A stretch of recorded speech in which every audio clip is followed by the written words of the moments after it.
রাতে হঠাৎ করে ঘুম ভেঙে গেলে ছোট্ট একটি দোয়া পড়ে আল্লাহ পাকের কাছে যা চাবেন আমার আল্লাহ পাক আপনাকে সেটাই দান করে দিবে।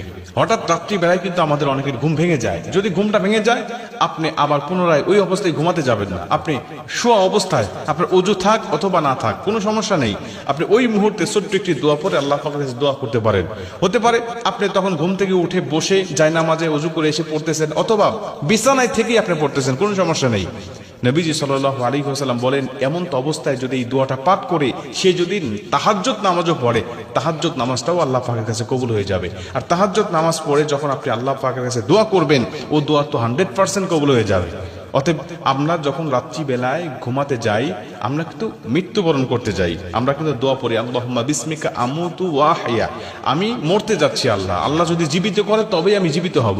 অনেক মানুষ আছে ঘুমের ঘরে চলে গিয়েছে, আর তার চেতন হয় নাই, আর তার জাগনা পায়নি।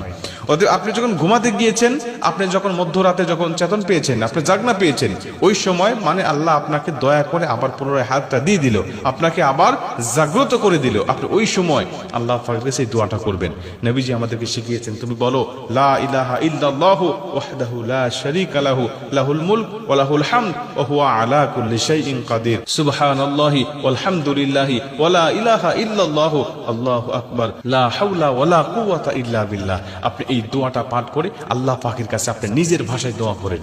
আপনার কি দরকার, আপনি সব বিষয়গুলো আল্লাহকে খুলে বলেন। আপনার জীবনটা সুখময় নয়, শান্তিময় নয়, আপনি বলেন আল্লাহ আমার জীবনটা দুর্বিষহ অন্ধকার নেমে এসেছে, আমার জীবনে অনেক অসুবিধাগুলো আমি দেখতে পাচ্ছি, কি কি সমস্যা আছে সব আপনি খুলে বলেন।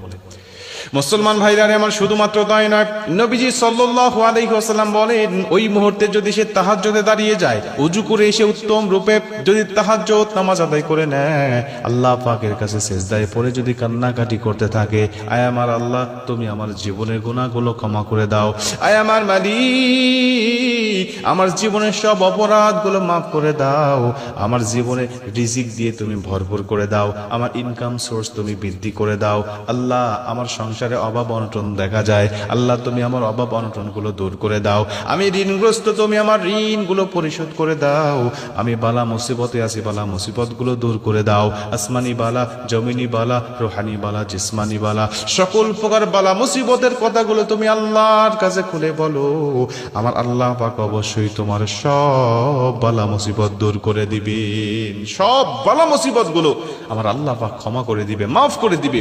অতএব তুমি বিষয়গুলো আল্লাহ পাকের কাছে খুলে বলো।